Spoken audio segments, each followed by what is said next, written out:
오늘 에스겔서 말씀은 제가 목회자이지만 때로는 마른 뼈와 같이 하나님 앞에 더 이상 나아갈 수 없을 때, 그러나 하나님께서 말씀으로 회복시켜 주셨을 때를 다시 상고하면서 하나님의 은혜를 간구하면서 다시금 제 자신의 영혼에게 선포하는 그러한 말씀으로 준비하게 되었습니다.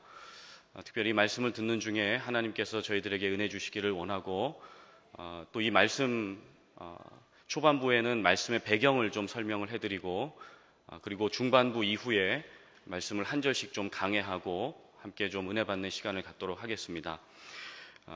들어가는 말 보겠습니다. 하나님의 말씀은 마른 뼈에 새 생명의 생기를 넣어줍니다. 에스겔서 37장 말씀은 도저히 회복이 불가능한 이 뼈다귀들에게 하나님의 말씀을 통해서 새로운 생명을 주시는 창조주 하나님에 대해 잘 보여주는 말씀입니다. 어찌 보면 매우 희망차고 새로운 에너지와 힘이 주어지는 말씀 같기도 합니다. 그러나 이 말씀이 선포되어졌던 바벨론 포로기 당시의 상황을 보게 되면은 희망이 아니라 오히려 절망이었습니다. 말씀에 새로운 에너지가 들어가기 전까지는 죽음의 공포가 이스라엘을 점령하고 있었습니다. 마치 일제시대 때에 한국이 식민 지배와 통치를 받았던 그러한 때와 아주 똑같다고 보면 됩니다. 일본은 대한민국의 주권을 빼앗고 입법, 사법, 행정, 군사를 다 총망라하는 그러한 총괄부로서 조선 총독부를 세우게 됩니다. 그리고 그 총독부를 중심으로 헌병 경찰제를 실시를 해서 인권을 빼앗고 강압과 무력으로 다스렸습니다. 헌병들은 시민들의 일상생활까지 감시했습니다. 여성들은 군인에게 자신의 몸을 바쳐야 했고, 조선 사람들은 종교의 자유가 없었습니다. 그리고 천황을 숭배해야 되는 일이 있었습니다. 바벨론의 포로로 끌려간 이스라엘 백성들도 다른 신을 섬기도록 계속해서 강요받았습니다. 하나님의 말씀을 대언하는 선지자들도 예언자들도 때로 극심한 고난을 받게 되면 그 고문이 너무 두려워서 죽음 앞에 절망하며 하나님을 버리고 배교하는 일까지 그 당시에 일어났었습니다. 그래서 이때 당시에 죽음이 두려워서 종교를 바꾸는 일들이 수많은 사람들에게부터 일어났고, 마치 또 일본 군인들은 수많은 독립운동가들을 체포하듯이 이때 바벨론의 느부갓네살 왕 밑에 있던 수많은 군사들이 하나님의 말씀을 대언하는 예언자들과 선지자들과 수많은 영적 지도자들을 잡아서 고문을 했습니다. 그들이 설사 살아남더라도 질병이나 또 중노동이나 배고픔에 시달려야 했습니다. 어린이들에게는 위압감을 주기 위해서 일반 관리와 교사들에게 군 제복을 입히고 옆에 허리띠에다가 창을 채우게 만들어가지고 어린이들의 교육을 방해하고 위협했습니다. 농촌에서 도시로 돈을 벌러 간 사람들은 일본인이 경영하는 회사에서 적은 임금을 받으면서 12시간 넘게 일을 했지만 거의 임금을 제대로 받지 못하는 상황이었습니다. 일자리를 구하기 어려운 젊은이들은 노가다를 하거나 구걸하면서 홈리스처럼 살아가야 했습니다. 1910년 대한 제국이 일제에게 주권을 빼앗긴 그때부터 35년 동안 1945년 8월 15일에 광복이 일어나는 그때까지 식민 지배를 받는 모든 사람들은 자기가 원하는 일을 할 수도 없고, 자기가 원하는 때에 먹을 수도 없고, 잘 수도 없고, 중요한 것은 꿈을 가질 수가 없었습니다. 이런 식민 국가에, 식민 지배를 받는 이 통치 국가에 무슨 소망이 있고 무슨 미래가 있었겠습니까? 본문의 에스겔 당시 이스라엘도 앞서 잠시 말씀드렸지만은 소망과 미래가 전혀 없었습니다. 한번 상상해 볼까요? 바벨론 왕 느부갓네살이 하나님의 임재의 상징이었던 예루살렘을 포위하고 함락시켜 버렸습니다. 성 안의 모든 물건을 부수고 영적인 지도자들과 일반 시민들까지 다 포로로 잡아갔습니다. 그 당시의 상황을 열왕기서는 이렇게 보고하고 있습니다. 제가 열왕기하 24장 13절 말씀 한번 읽겠습니다. 그가 여호와의 성전의 모든 보물과, 여기서 그는 느부갓네살 왕입니다. 왕궁 보물을 집어내고 또 이스라엘의 왕 솔로몬이 만든 것, 곧 여호와의 성전의 금그릇을 다 파괴하였으니 여호와의 말씀과 같이 되었더라. 그가 또 예루살렘의 모든 백성과 모든 지도자와 모든 용사 10,000명과 모든 장인과 대장장이를 사로잡아 가매 비천한 자 외에는 그 땅에 남은 자가 없었더라. 그가 여호야긴을 바벨론으로 사로잡아 가고 왕의 어머니와 왕의 아내들과 내시들과 나라의 권세 있는 자도 예루살렘에서 바벨론으로 사로잡아 갔다고 이야기를 하고 있습니다. 여러분 아시지만 유대인들에게 있어서 다윗과 솔로몬 왕은요, 이스라엘의 영웅입니다. 영적인 지도자임과 동시에 영웅입니다. 그런데 다윗과 솔로몬이 지은 그 예루살렘 성이 불타 없어지는 것입니다. 그리고 그 땅에 정치적으로 또 군사적으로 물질적으로 가장 풍요로운 때를 다윗과 솔로몬 때에 보냈는데 그때의 모든 영적인 유산과 그리고 국가적인 유산을 다 불태워 버렸습니다. 예루살렘 성이 포위되고 함락되어 있는 동안에 기근과 가뭄이 너무 심각해가지고 자기들이 낳은 자녀를 잡아먹을 정도였다고 말씀하고 있습니다. 국가를 위해 중보하던 에스겔 선지자도 끌려가고 또 동시대의 예언자들이었던 예레미야, 다니엘도 끌려갔습니다. 왕도 포로로 끌려갔습니다. 나라가 완전히 망해버렸습니다. 모든 것을 다 빼앗겨버린 것입니다. 한국은 35년 동안만 식민 지배를 받았지만 이스라엘 백성은 70년 동안이나 자기들의 고향에서 1500km 정도, 한 930마일 정도 된다고 보는데 그 멀리 떨어진 한 번도 가보지 못했던 그 지역에 포로로 끌려가서 강제 이주 노동자가 되어서 그곳에서 고통과 아픔의 시간을 겪게 됩니다. 한번 생각해 보고자 하는 것은 이스라엘 백성들이 어쩌다가 왜 이렇게 고통 가운데 살아가게 됐는가 하는 것입니다. 왜 그들은 절망과 소망이 없는 이 죽음의 영이 도사리고 다스리고 있는 그 바벨론 땅에서 살게 되었을까요? 바벨론의 포로가 된 백성들의 삶을 우리가 좀 같이 관찰해 보면서 하나님의 마음이 어디에 있는가? 우리가 먼저 하나님의 마음을 좀 깨닫고 배우기를 원합니다. 첫째로 하나님은 우상 숭배를 죄악으로 간주하십니다. 이스라엘 백성들이 고향에서 쫓겨나서 바벨론의 포로로 끌려가서 그리고 식민 지배를 받은 이유는 한 가지입니다. 그들의 죄악 때문입니다. 특히 우상 숭배의 죄악 까닭에 하나님의 진노를 유발시켰습니다. 이것은 이미 오래전에 레위기서에 하나님이 모세를 통해서 예언했던 그 예언의 말씀이 이뤄진 상황과 똑같습니다. 레위기서 26장 28절에 보면 하나님께서 모세에게 이런 예언의 말씀을 하셨습니다. 그가 여호와의 성전에 다시 읽겠습니다. 내가 진노로 너희에게 대항하되 너희의 죄로 말미암아 7배나 더 징벌하리니 너희가 아들의 살을 먹을 것이요 딸의 살을 먹을 것이며 내가 너희의 산당들을 헐며 너희의 분향단들을 부수고 너희의 시체들을 부서진 우상들 위에 던지고 내 마음이 너희를 싫어할 것이며 내가 너희의 성읍을 황폐하게 하고 너희의 성소들을 황량하게 할 것이요 너희의 향기로운 냄새를 내가 흠양하지 아니하고 그 땅을 황무하게 하리니 거기 거주하는 너희의 원수들이 그것으로 말미암아 놀랄 것이며 내가 너희를 여러 민족 중에 흩을 것이요 내가 칼을 빼어 너희를 따르게 하리니 너희의 땅이 황무하며 너희의 성읍이 황폐하리라. 주님 이렇게 말씀하셨습니다. 이미 오래전에 모세는 우상 숭배를 금할 것에 대해서 예언을 했습니다. 그러나 백성들은 이 죄 문제를 너무 쉽게 생각한 겁니다. 그리고 하나님의 경고를 너무 가볍게 여겼습니다.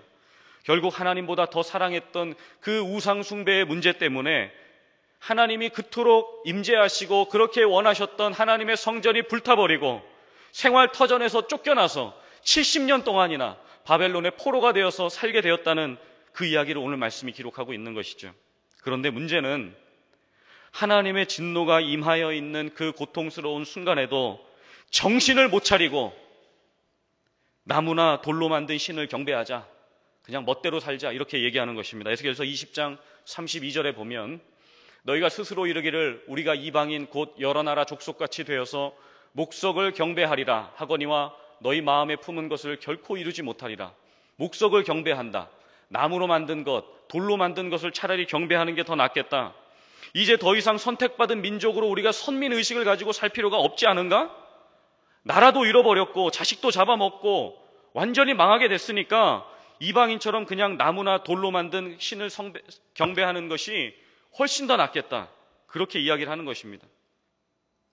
하나님이 우리를 사랑한다고? 웃기시네. 그런데 왜 이렇게 고통 가운데 우리를 내버려 두시는가? 하나님 살아계시면, 하나님이 살아계신다면 사랑하는 백성들을 당신의 땅으로 인도해 주셔야 되는 것 아닌가? 이렇게 하나님 앞에 불평하고 원망하는 것입니다. 그러면서도 마음 한구석에는 내가 하나님 믿었지? 구원은 받았을 거야. 그러니까 대충 살아가도 돼. 그렇게 이야기를 하면서 하나님의 임재와 하나님의 구원을 우습게 여기는 백성들의 삶을 계속해서 보게 되는 것입니다. 될 대로 되라는 것이죠. 오늘 세상이 끝날 것처럼 사는 종말론자들처럼 그렇게 살아가고 있었습니다. 예전에 10월 28일에 예수님 오신다고 하면서 그날 말을 손꼽아 기다렸던 종말론자들이 있었습니다. 여러분 아시는 분도 있을 겁니다. 가정과 직장을 다 내팽개쳐 버리고 산속의 공동체 생활을 하면서 굉장히 극단적인 생활을 했던 사람들입니다. 결과는요, 예수님 아직도 오지 않았습니다. 그들은 그 과거의 삶을 다 청산하고 다시 가정으로 돌아가서 가족과 함께 행복하게 살기를 원했지만 이미 가족들은 다 떠나가고 가정은 다 분열되고 없어진 후였습니다. 그 종말론자들의 삶의 고백과 지금 이스라엘 백성들의 삶의 고백이 굉장히 비슷합니다. 에스겔서 37장 11절 말씀에 이렇게 고백합니다. 또 내게 이르시되 인자야 이 뼈들은 이스라엘 온 족속이라. 그들이 이르기를 우리의 뼈들이 말랐고 우리의 소망이 없어졌으니 우리는 다 멸절되었다 하느니라. 완전히 망했다고 말하는 것입니다. 소망이 없다. 살 이유가 없다. 내가 왜 살아야 되는가? 하나님 말고 다른 것을 더 사랑했을 때 우리에게서 나오는 탄식과 고백이 이런 것입니다. 왜 그랬을까요? 왜 이런 고백이 나올까요? 이 죄라는 단어가요, 헬라어로 함마르티아라고 얘기합니다. 함마르티아. 이것이 뭐냐면 화살이 관역에 꽂히지 않고 화살이 날아가다가 관역을 빗나간 상황, 어긋난 상황. 그러니까 하나님과 우리의 관계가 하나로 딱 붙어 있어야 되는데 하나님과 우리의 관계가 어긋나서 단절된 것, 하나님과 교제와 교류가 일어날 수 없는, 일치가 있을 수 없는 상황이 성경이 말하는 죄인의 상태입니다. 하나님과 우리의 관계가 죄인의 상태에 이렇게 어긋나고 비껴가고 단절이 돼버리면 어떤 현상이 일어나냐면 우리가 더 이상 하나님과 교제할 수 없을 뿐만 아니라 그 벌어진 틈에 마귀가 들어와서 마귀가 역사합니다. 그리고 더 이상 예배 생활, 말씀 생활, 기도 생활이 재미없고 흥미 없는 것이 돼버리는 것입니다. 그래서 이 마귀가 합법적으로 내 삶의 생각과 또 내 마음과 행동의 주인이 되어버려서 우리의 삶을 조종하고 컨트롤하기 시작합니다.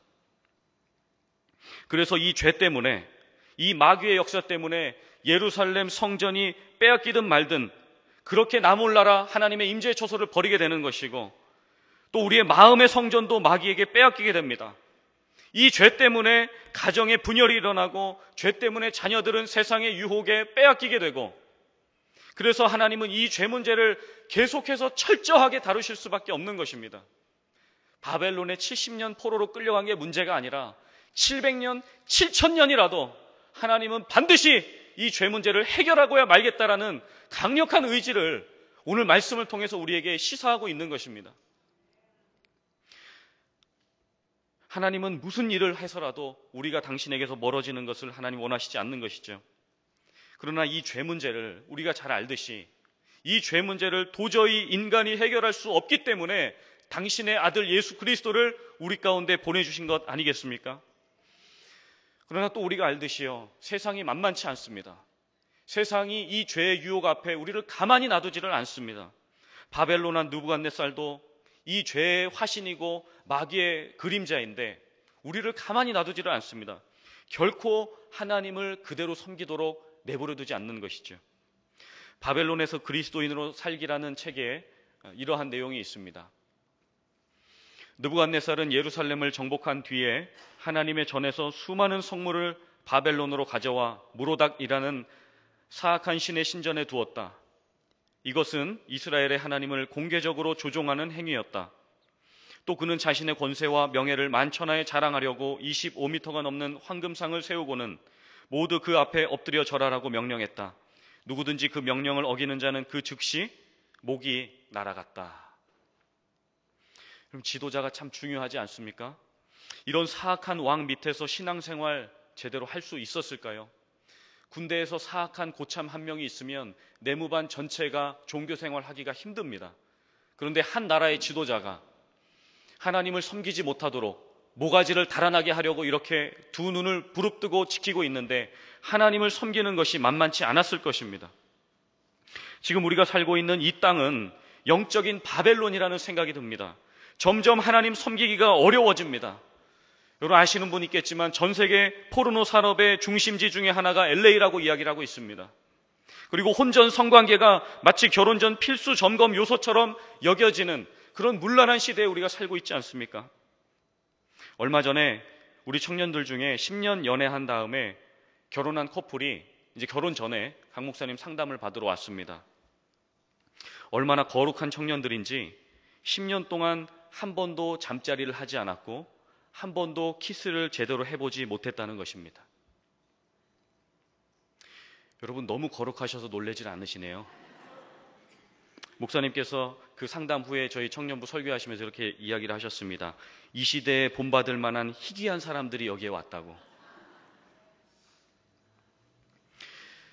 동성애에 대한 이슈들이 많이 일어나죠. 동성애자들은 우리가 사랑해야 됩니다. 사람은 사랑해야죠. 그리고 품어야 됩니다. 전도의 대상이고 긍휼의 대상입니다. 그런데 동성애를 인정하는 것 죄 아니겠습니까? 이것을 말하는 목회자는 벌금을 내거나 목사직을 박탈당하는 시대에 살고 있습니다. 하나님의 말씀을 있는 그대로 전하면 벌금 먹고 목사직 박탈당하고 쫓겨나는 그러한 시대에 우리가 살고 있습니다. 계시록의 예언처럼 이단은 또 왜 이렇게 많습니까? 정상적인 일반적인 교단의 교회들이 오히려 이단이라고 손가락질 받는 그러한 시대에 우리가 살고 있다는 것입니다. 세상은 그렇고 교회는 그렇다 치고 이단은 그렇다 치고 여러분 우리의 마음은 어떻습니까? 우리의 마음이 영적인 바벨론 땅 같지 않습니까? 로마 시대 때 저 원형 경기장에서 맹수의 밥이 되어가면서도 그렇게 몸이 찢겨 죽어가면서도 나는 기독교인입니다. 나는 크리스찬입니다. I am a real Christian. 나는 크리스찬으로서 행복합니다. 이렇게 고백하면서 죽어갔던 저 원형 경기장의 순교자들은 그들은 그냥 순교자들이니까 그들은 순교자니까 나는 그냥 예수 믿었으니까 나중에 주님 오시면 구원받겠지? 나는 그렇게 살라고 부름받지 않았어. 그렇게 생각해도 되는 그런 시대에 우리가 살고 있습니까? 그렇지 않죠. 여러분 죄란 놈이 그런 것입니다. 예수 믿는 자의 당당함도 빼앗고 바벨론의 노예가 되어서 느부갓네살 눈치 보면서 수십 년 동안 적당히 예수 믿게 만든 놈이 바로 죄란 놈입니다. 예수 믿는 자의 열정이 왜 식습니까? 예수보다 더 좋아하는 뭔가가 있기 때문에 예수보다 사랑하는 그 무엇이 나의 마음 가운데 자리 잡고 있기 때문에 예수 믿는 열정이 계속해서 식어가는 것 아니겠습니까? 죄란 놈 때문에 여러 사람 인생 망치고 여러 사람 인생의 가정을 망치고 있습니다. 자, 그러면 다시 한번 생각해보자 하는 것은 죄악이 도사리는 이 영적 바벨론 시대에 어떻게 하면 하나님의 말씀의 임재 가운데 우리가 살 수 있을까요? 어떻게 하면 죄악이 관영하는 이 세대 가운데에 하나님의 빛의 자녀로서 구원받은 그 회복받은 인생을 우리가 계속해서 말씀을 통해서 살아갈 수 있을까? 그것을 다시 한번 생각해보자 하는 것입니다. 두 번째 대지에서 한번 우리가 말씀의 강해를 통해 한번 살펴보겠습니다. 두 번째로 하나님은요, 말씀의 임재 가운데로 우리를 계속해서 인도해 가십니다. 인간 스스로가 인간의 죄 문제를 해결하고 영적인 승리를 경험할 수는 없습니다. 다만 아주 극악무도한 죄악에 빠져 있다 할지라도 하나님은 계속해서 우리를 포기하지 않으시고 하나님의 열심, 하나님의 일하심, 하나님의 사랑으로 우리를 말씀 앞으로 계속해서 인도해 가신다는 것입니다. 그래서 앞으로 우리가 함께 나누게 될 이 5가지의 영적인 원리들이 하나님께서 우리를 말씀의 임재 가운데로 인도하시는 탁월한 방법입니다. 그의 첫 번째로 하나님은 말씀의 임재 가운데 살아가도록 주도적으로 또 주권적으로 역사하십니다. 주권적이라는 말은 주도적인 말과 같습니다. 에스겔서 37장 1절 말씀에 보니까 우리 같이 한번 읽어보면 좋겠습니다. 시작. 여호와께서 권능으로 내게 임재하시고 그의 영으로 나를 데리고 가서 골짜기 가운데 두셨는데 거기 뼈가 가득하더라. 아멘. 하나님은 에스겔이 먼저 카톡을 보내거나 이메일을 보낸 것도 아닌데 먼저 하나님이 주도적으로 일하시는 것을 보여주고 있습니다. 권능으로 임재하셨다. 권능이라는 말은 그 원어 성경에 보면 영어로 번역할 때 The hands of the Lord was upon me 이렇게 얘기합니다. 그러니까 권능은 하나님의 손을 의미하며 능력 있는 하나님의 오른손을 의미합니다. 동시에 권능이라는 말은 권세와 능력을 말합니다. 권세는 하나님의 지위죠. 하나님의 권위입니다. 그리고 능력은 하나님의 파워를 말합니다. 그래서 하나님께서 당신의 지위와 당신의 힘을 가지고 에스겔에게 먼저 주도적으로 주권적으로 임재하셨습니다. 그래서 여기서 하나님께서 주도적으로 일하셨다, 주권적으로 일하셨다는 말은 어떤 의미냐면 이런 것입니다. 우리가 일을 할 때에도 혹은 누군가에게 일을 부탁했을 때도 그분이 혹은 어떤 사람이 주도적으로 기쁨으로 아이들이 공부할 때도 자기 주도 학습법이라는 게 있지 않습니까? 자기가 원하는 때에 자기가 원하는 마음으로 그렇게 주도적으로 일하는 것, 그것이 기쁜 마음으로 공부하는 것이죠. 기쁜 마음으로 일하는 것입니다. 마찬가지로 하나님도 말씀을 통해서 주권적으로 주도적으로 우리 가운데 먼저 임하신 이유는 하나님이 한 영혼을 회복시키실 때에 한 민족을 회복시키실 때에 당신이 먼저 주도적으로 주권적으로 일하신다는 것을 말씀을 통해서 보여주고 있는 것입니다. 두 번째로 하나님은 말씀의 임재 가운데 살아가도록 현실을 직면하게 하십니다. 현실을 직면하게 하십니다. 우리 2절 말씀도 한번 같이 읽겠습니다. 시작. 나를 그 뼈 사방으로 지나가게 하시기로 본즉 그 골짜기 지면에 뼈가 심이 많고 아주 말랐더라. 에스겔을 데리고 하나님께서 가신 그 골짜기는 그발이라고 하는 강가 주변입니다. 어떤 신학자는 당시 중동의 최고의 권력 국가였던 바벨론과 또 아수르의 전쟁터가 아니었는가 이렇게 추정을 하기도 하는데 그것은 맞지 않는 해석입니다. 왜냐하면 아수르와 바벨론이나 다른 나라들이 싸울 때 이스라엘은 그 전쟁에 동참해서 죽거나 큰 전쟁을 일으켰던 그런 사건이 아니기 때문에 오늘 말씀은 그 지역과는 상관이 없고 그발이라고 하는 강가 주변에 이 수많은 뼈들이 있었다. 그곳이 지금 이스라엘의 텔 아빕이라고 하는 그 지역으로 추정을 하고 있습니다. 그 장소에 하나님께서 에스겔을 데리고 가셨습니다. 그런데 그 뼈들의 상태가, 그 영혼들의 상태가 굉장히 절망적입니다. 뼈가 힘이 많고 말랐다라고 이야기를 하고 있습니다. 이미 죽은 지 오래된 송장들이라고 이야기를 하고 있죠. 실제로 인간의 몸 상태를 의미한다기보다는 이때 당시에 영적으로 죽어갔던 수많은 백성들, 다시 회복되어야 되는 백성들에 대해서 설명을 하고 묘사를 하고 있습니다.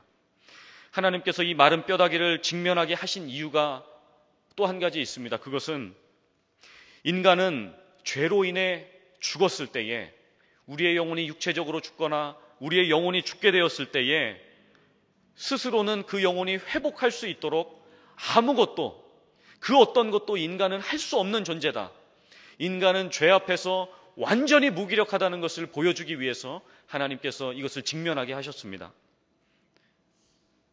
칼빈주의 5가지 요점이라는 책에 보면 이렇게 이야기를 하고 있습니다. Total depravity or total inability. 전적 타락, 곧 전적 무능은 인성론을 말하는 것으로 인류가 에덴 동산에서 타락했을 때에 그의 전 존재가 타락했다는 것을 의미하는 것이다. 이렇게 이야기합니다. 성경은 인간이 에덴 동산 이후로 전적으로 타락한 존재가 됐다고 이야기를 합니다. 인간에게서 전혀 선한 것이 나올 수 없다는 것이죠. 이것이 성경적인 인간 이해의 첫 단추가 되는 것입니다. 인간은 죄와 죽음 앞에 무력하구나. 이것을 직면할 때 지푸라기라도 붙잡고 싶은 심정으로 우주의 절대자를 찾게 됩니다. 사람이 건강할 때는 하나님 안 믿습니다. 예수 안 믿죠.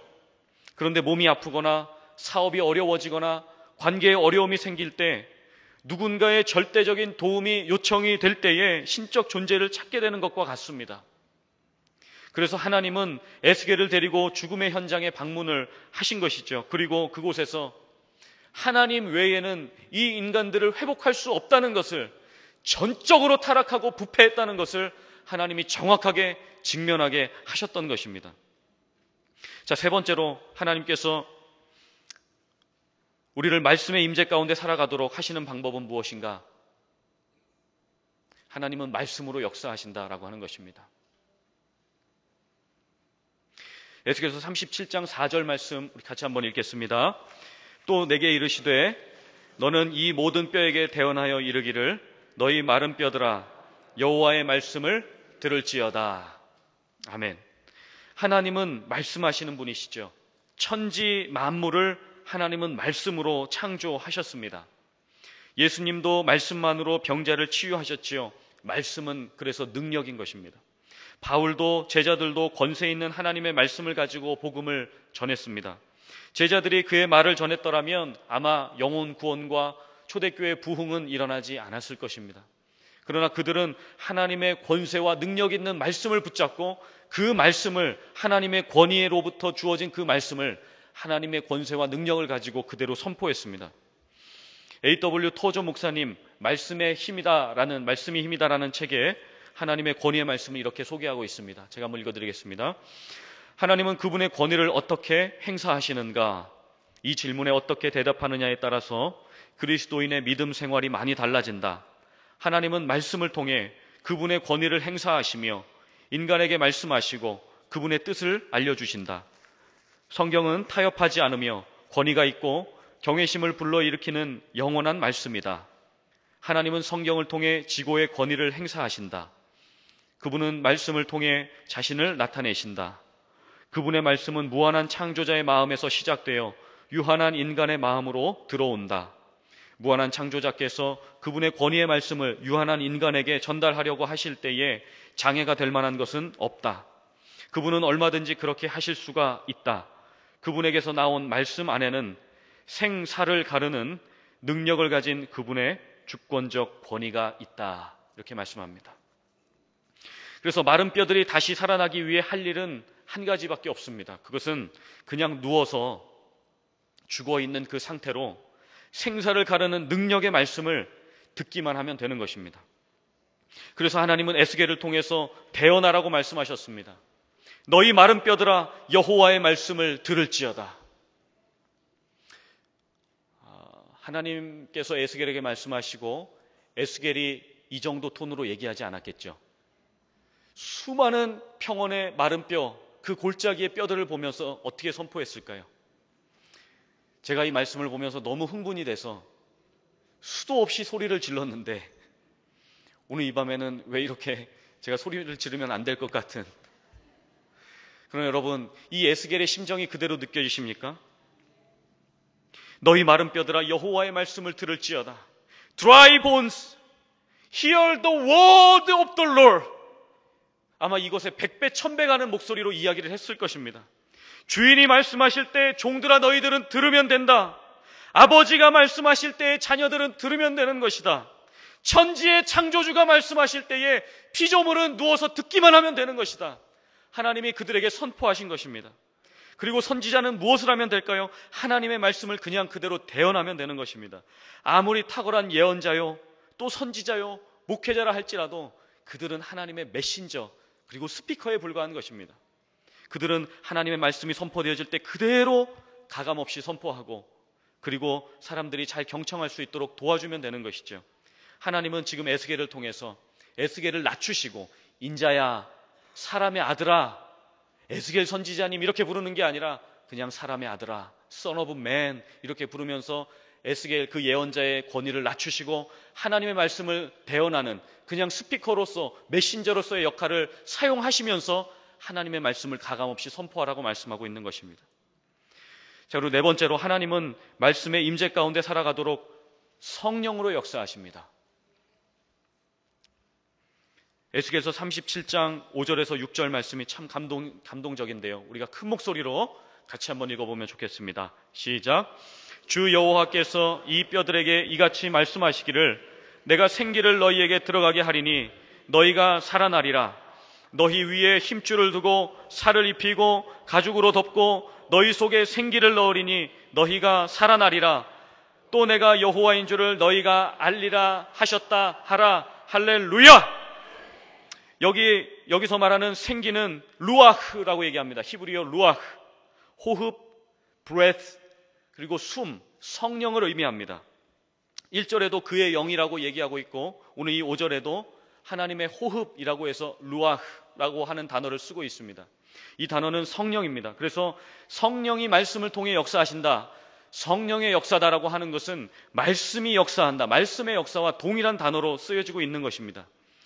왜냐하면 성령은 성경의 저자이기 때문에, 말씀의 저자이기 때문에 성령이 역사할 때는 반드시 말씀의 역사가 있고 말씀이 역사할 때는 반드시 성령의 역사가 동반이 되는 것입니다. 디모데후서 3장 16절 말씀에 이런 말씀이 있죠.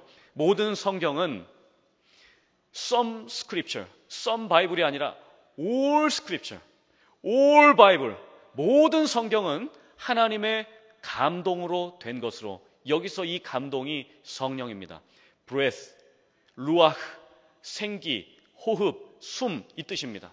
그러니까 모든 성경은 God breathed, 하나님의 호흡과 생기와 숨과 성령으로 된 것으로 교훈과 책망과 바르게 함과 의로 교육하기에 유익하다. 성경의 저자는 성령님이시다라고 이야기를 하고 있는 것이죠.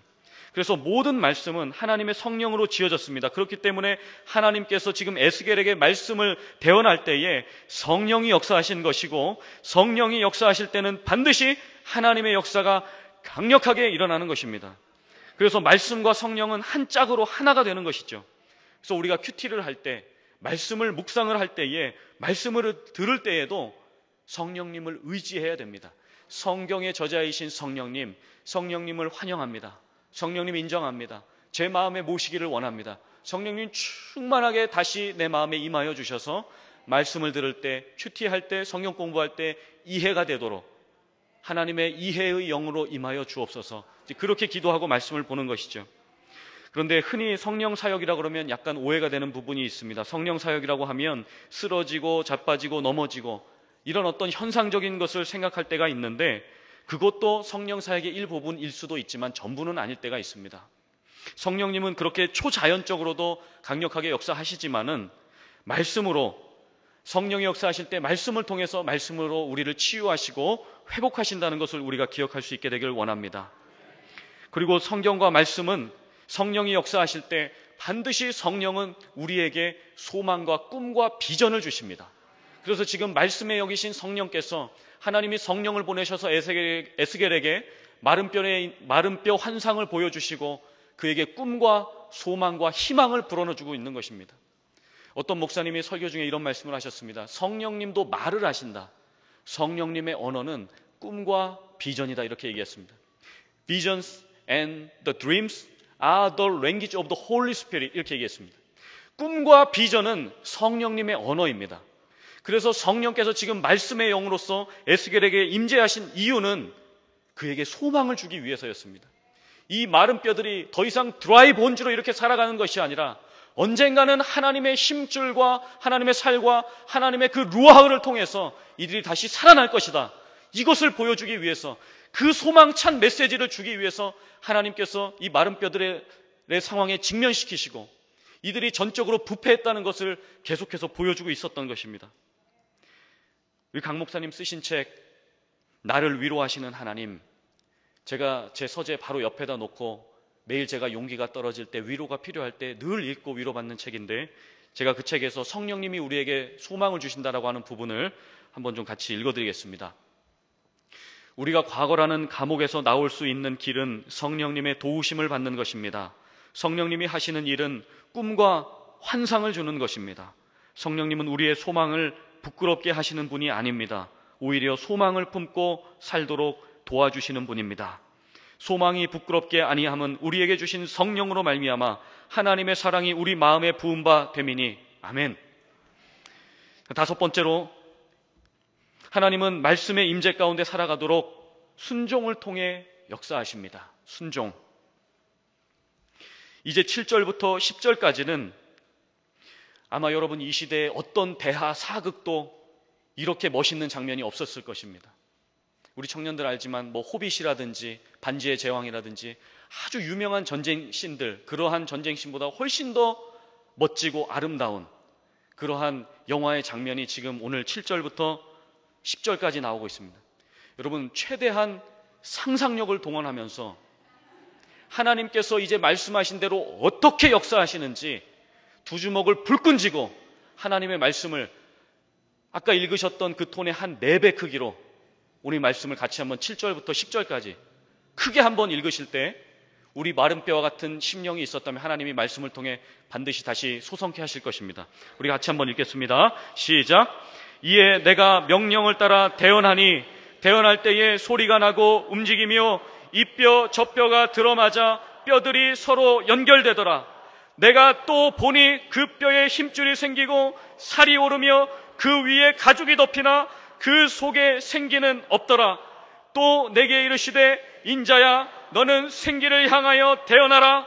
생기에게 대언하여 이르기를 주 여호와께서 이같이 말씀하시기를 생기야 사방에서부터 와서 이 죽음을 당한 자에게 불어서 살아나게 하라 하셨다 하라. 이에 내가 그 명령대로 대언하였더니 생기가 그들에게 들어가매 그들이 곧 살아나서 일어나 서는데 극히 큰 군대더라. 할렐루야! 우리 하나님 앞에 큰 영광의 박수를 한번 올려드리겠습니다.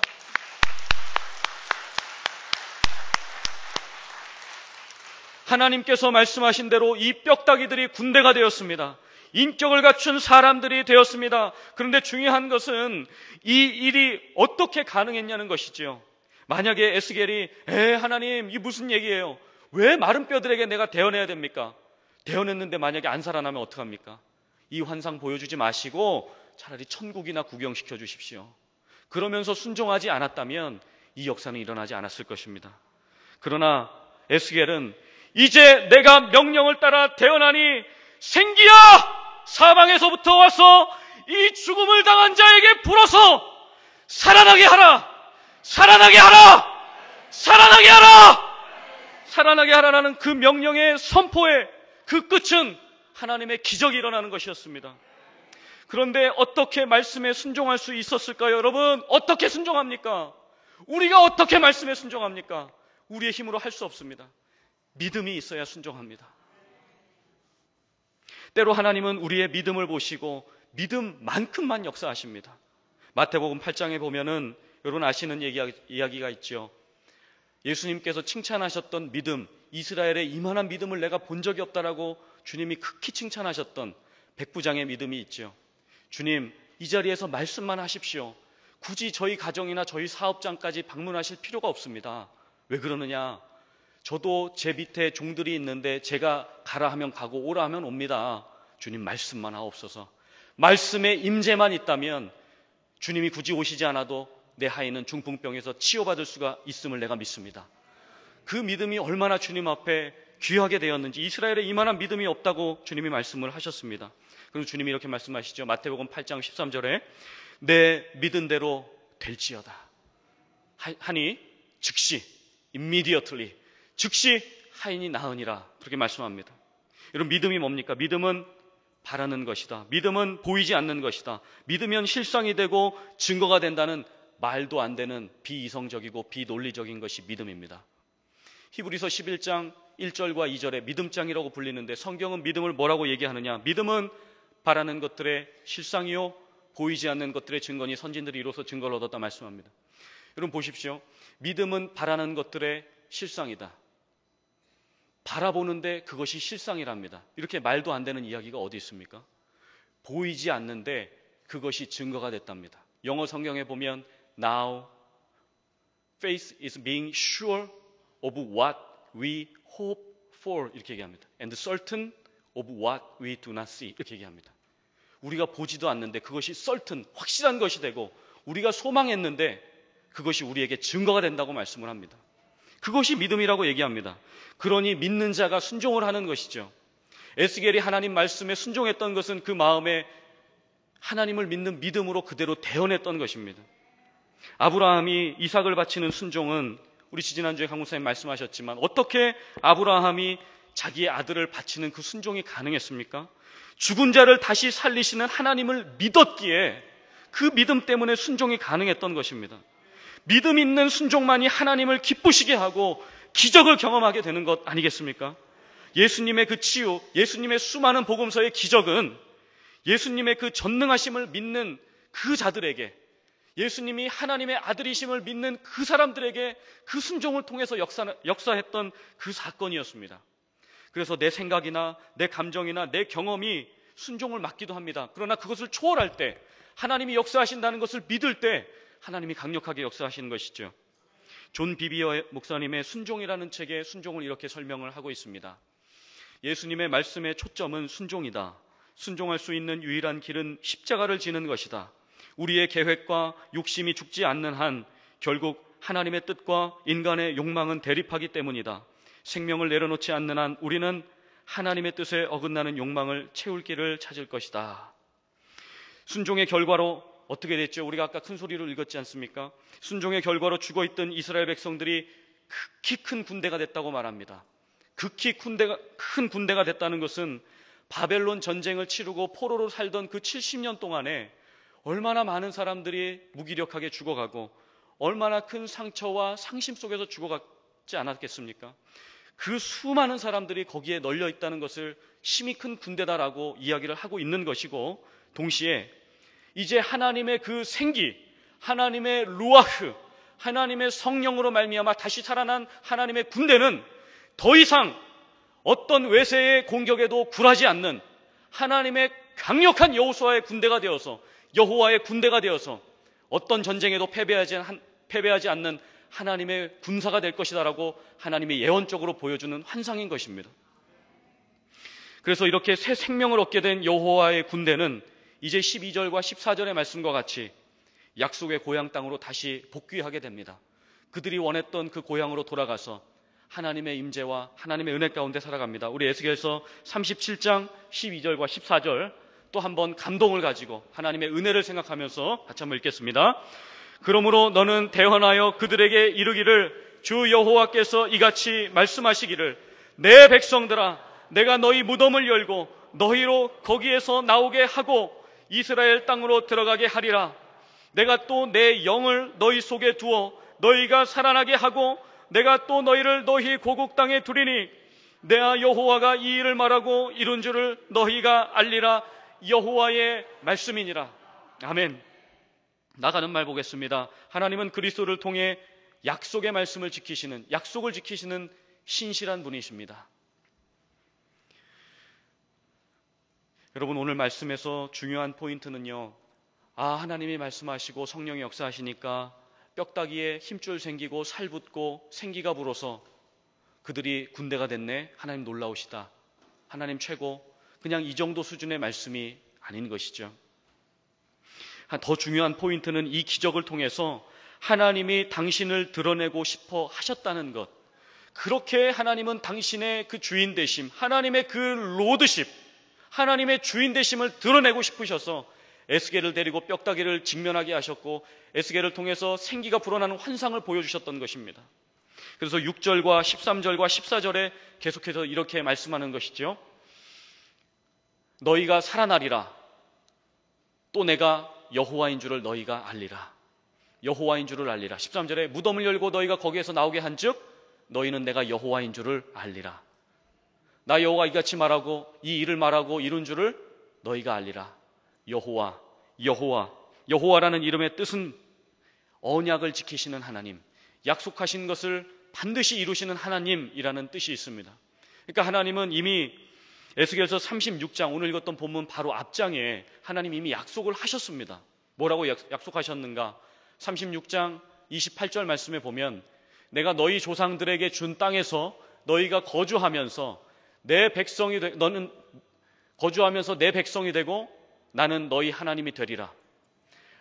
너희가 고통 중에 70년 생활을 하게 되겠지만은 그것은 너희를 내 백성으로 다시금 회복해 하고 거룩해 하려는 하나님의 의도지, 고난받고 정죄받고 거기서 그렇게 뼈다귀로 죽어가는 것이 하나님의 원래 계획이 아니다라는 것을 하나님이 약속의 말씀을 통해서 보여주신 것입니다. 그렇게 해서 계속해서 하나님은 You are mine. 너희들은 내 것이다. I am yours, you are mine. 너희는 내 백성이 되고 나는 너희 하나님이 될 것이다. 하나님은 계속해서 우리에게 너희는 내 것이다 라고 말씀을 하고 계신 것이죠. 그렇게 해서 이 뼈다귀를 생기를 불어넣은 그 주인공은 여호와다. 너희를 살게 한 건 여호와다. 여호와, 여호와, 여호와. 하나님은 계속해서 당신을 드러내고 자랑하고 싶으셔서 그렇게 하나님께서 이 말씀을 우리에게 주셨다는 것이죠. 제가 얼마 전에 저희 딸이 갑자기 아빠 잠깐 나가 있어봐 그러면서 한참 동안을 방문을 잠고 뭘 하다가 나와가지고는 아빠 눈 감아봐 그러면서 저한테 이렇게 편지 한 장을 주는 것입니다. 편지를 딱 열어보니까 몇 글자가 적혀 있어요.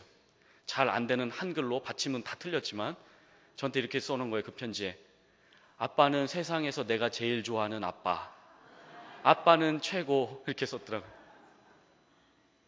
근데 제가 그걸 보는데요, 다른 거는 다 기억하지 못해도 내가 죽을 때까지 이 감동은 계속 가져가야 되겠다. 그래서 제가 그거를요 이 성경책 가운데다가 넣고 다닙니다. 아빠 최고, 아빠는 이 세상에서 내가 가장 사랑하는 아빠. 너무 행복합니다. 여러분, 하나님께서 오늘 이 말씀을 우리에게 주신 것은, 하나님께서 말씀을 통해 우리에게 주 임재를 허락하신 이유는 내가 너희들의 아빠다. 너희들 나를 최고로 여기고 있느냐? 이렇게 뼈다귀에 생기를 주는 것은 여호와다. 내가 최고지. 내가 최고지. 주님이 이 말씀하고 싶으신 겁니다.